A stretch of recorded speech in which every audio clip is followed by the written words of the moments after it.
16 freiras condenadas à morte por professarem a sua fé.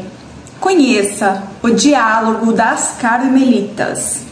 Em 1794, no período da Revolução Francesa, conhecido como Reino do Terror, 16 irmãs carmelitas do mosteiro de Compiègne foram condenadas à morte na guilhotina.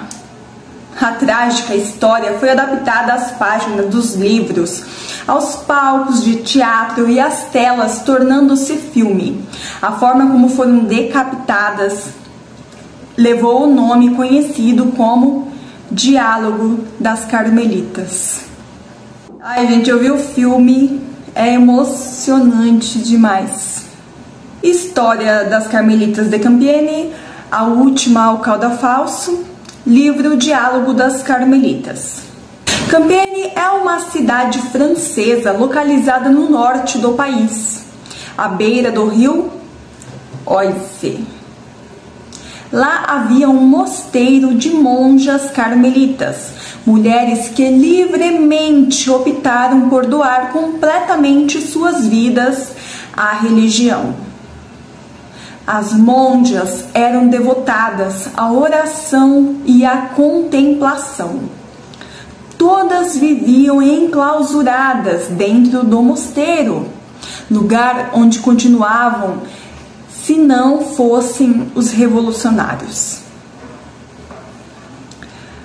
Em um dos seus aspectos, a Revolução Francesa quis pôr fim à vida religiosa. Foi um período de convulsão política vivido na França entre 1789 e 1815.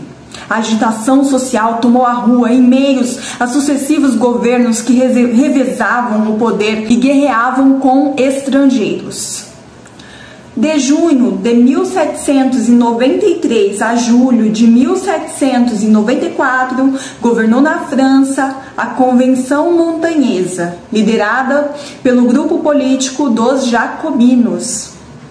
Este era o grupo com as ideias mais radicais, revolucionárias e progressistas. A Revolução Francesa foi um dos eventos mais marcantes da história. Conheça seus principais fatos em ordem cronológica.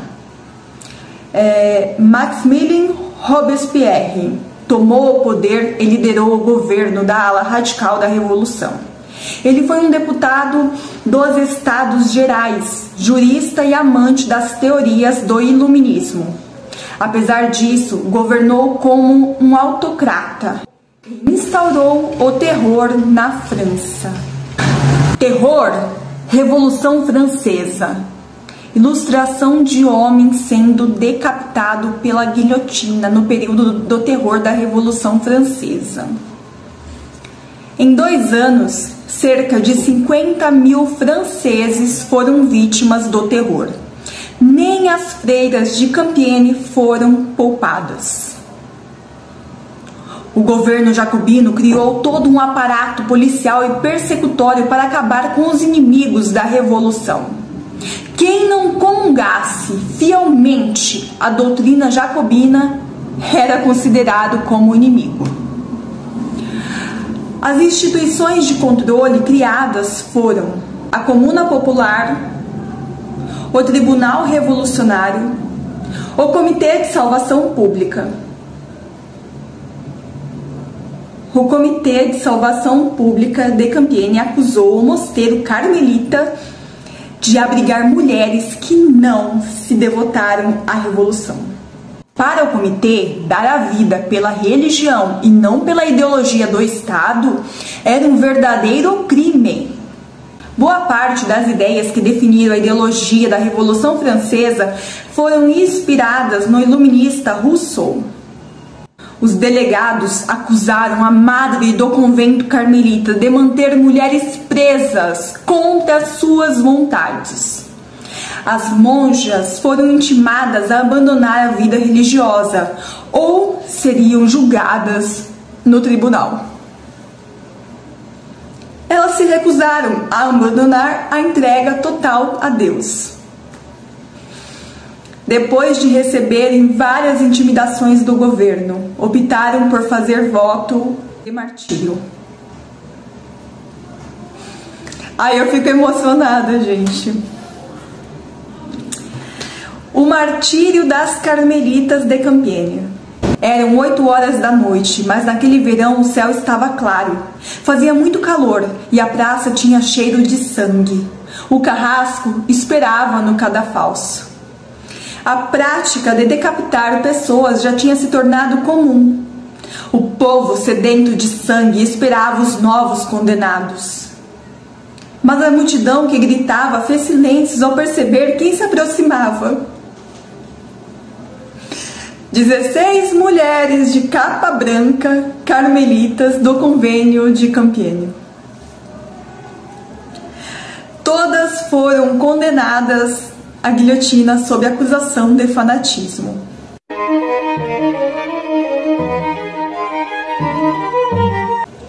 Uma delas perguntou o que queria dizer isso. Para o juiz, elas eram fanáticas por pertencerem totalmente à religião. Uma a uma começaram a se dirigir para o cadafalso. Nenhuma delas gritava ou chorava. Cada uma das carmelitas cantava o Veni Creator Spiritus, enquanto caminhava para o próprio fim. A priora, Madre Teresa de Santo Agostinho, de 78 anos, aproximou-se do carrasco e pediu que as deixassem renovar seus votos. Depois pediu que fosse a última a sofrer a execução para que animasse cada uma de suas filhas. E ele permitiu. Então nós temos a última ao cadafalso. A Última Cadafalso, Medo e Esperança é uma novela de autoria da escritora e poetisa alemã Gertrude von Lefort. O livro retrata a história real das freiras guilhotinadas de Compiègne. A história está separada em 3 partes. A primeira relata os fatos históricos e o contexto social e político da França na época da Revolução Francesa, para situar o leitor na trama.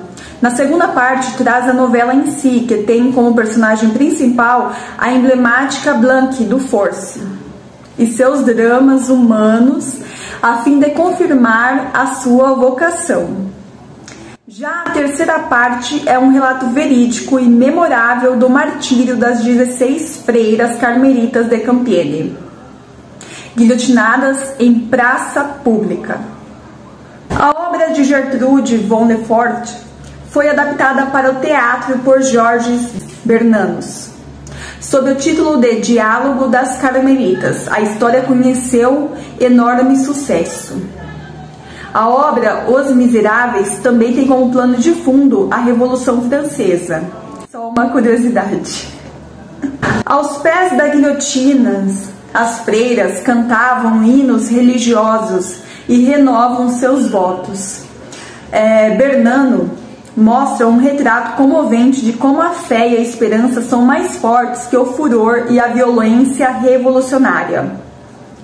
Essa obra do Bernano é considerada um testamento espiritual de Bernanos, um texto brilhante sobre a renúncia, o sacrifício e o medo, escrito por ele à beira da morte e publicado póstumamente. Em 1960, o Diálogo das Carmelitas foi adaptado para as telas do cinema, que tem um filme no YouTube, todo mundo pode ver no YouTube e chorar também, que nem eu chorei. Filme Diálogo das Carmelitas. As jovens Blanche do Force e Genoveva são recebidas juntas no mosteiro carmelita de Compiègne. Genoveva irradia alegria diante da nova vida, mas Blanche se mostra indecisa. Blanche recebe o nome de Irmã Blanche da Agonia de Cristo. Ao entrar em seu novo quarto, ela se depara com um crânio na mesa e não contém o espanto. O tema da morte está sempre presente na trama do filme, principalmente quando os eventos da Revolução Francesa impactam na vida das irmãs. O terror estava instaurado e a vida do claustro ameaçada. As irmãs recebem visitas cada vez mais frequentes de emissários do governo. Para os funcionários, a Madre Superiora mantinha as freiras aprisionadas. As missas são celebradas de forma escondida e as monjas passam a ser vistas como inimigas do Estado. Isso é assim até que o governo francês exige que elas abandonem de vez o mosteiro para abrigar soldados revolucionários. As carmelitas são presas e depois levadas ao tribunal. São acusadas de fanatismo pelo Comitê de Salvação Pública e têm o destino selado. As carmelitas se recusam a abandonar a fé e a vida religiosa. São consideradas inimigas da Revolução e condenadas à guilhotina. Elas foram carregadas pelas ruas de Paris em cima de uma carroceria. Por fim, são mortas no cadafalso, aonde se dirigiram entoando o canto Veni Creator Spiritus. O lema da Revolução Francesa é liberdade, igualdade e fraternidade, o oposto do que se viu em boa parte do processo. As verdadeiras defensoras da liberdade abraçaram o martírio incólumes. Como Cristo morreu na cruz por amor, as freiras no cadafalso abraçaram a morte, buscando assemelhar-se ao Mestre.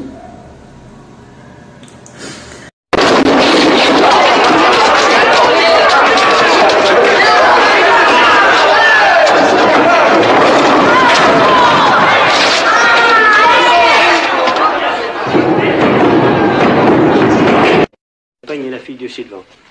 La République vient de l'arracher des mains des prêtres. Il l'avait enlevé à son père pour l'enfouir à jamais dans les geôles du fanatisme. La petite citoyenne a renoncé à jamais à la superstition. Elle a voué une haine éternelle aux aristocrates et aux tyrans. Elle proclame son dévouement à la nation et à la République. Elle est venue ici pour remercier ses protecteurs et ses libérateurs.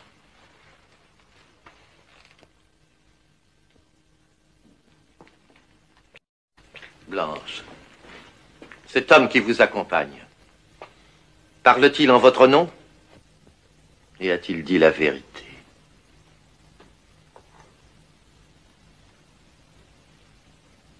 Mon père,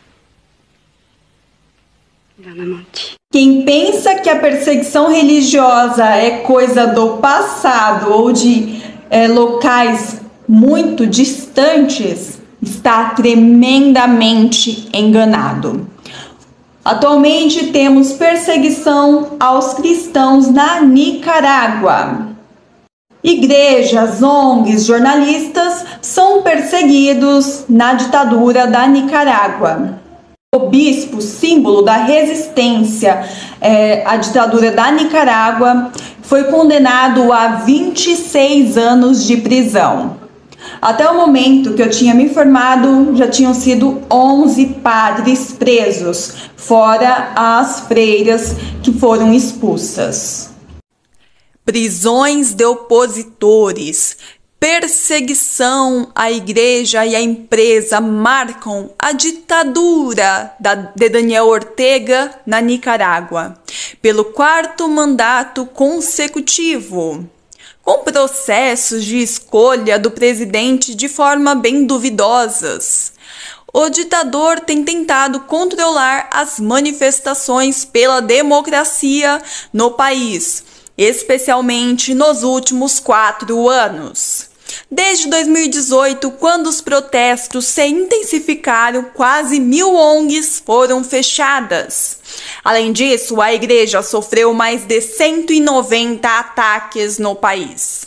Segundo o relatório do Observatório anticorrupção e transparência, encaminhado à ajuda da igreja que sofre, a ACN, na sigla em inglês. Entre as ações do regime contra a igreja, houve o fechamento de canais de televisão católicos, a expulsão de missionários e a perseguição a padres e bispos. Cerca de 17% dos ataques envolveram assaltos, destruição de ambientes religiosos, incêndio criminoso e invasão de propriedade privada. No final de junho, 2 canais de televisão católicos, Mercede e Canal São José, foram retirados do ar. Outros já tinham sido bloqueados em maio, de acordo com o relatório. Desde que as igrejas abriram as portas para socorrer estudantes e familiares que manifestavam pela renúncia de Ortega em 2018, a perseguição à Igreja Católica aumentou na Nicarágua. Días sigamos perseverando en la oración, porque en la perseverancia está nuestra fe en Jesucristo, el Señor. Se você gostou, curte, compartilhe, se inscreve no canal.